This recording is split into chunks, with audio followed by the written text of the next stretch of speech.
Rais alisema imeisha. Minister akasema imeisha. Weekend kulikuwa na bash hapo Ngong Road. Guns wanangoja. Na wameongea na polisi, nyinyi tuko kazini. Keep off.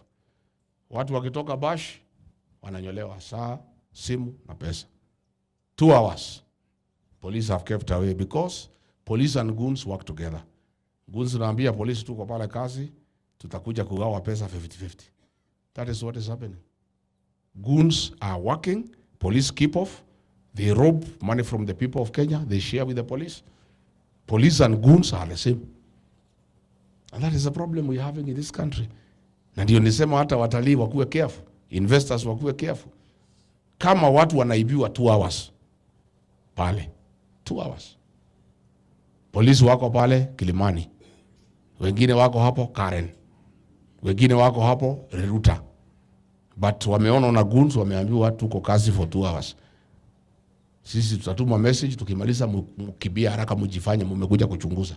Alafu wanakutana wanagawa pesa. That is what is happening.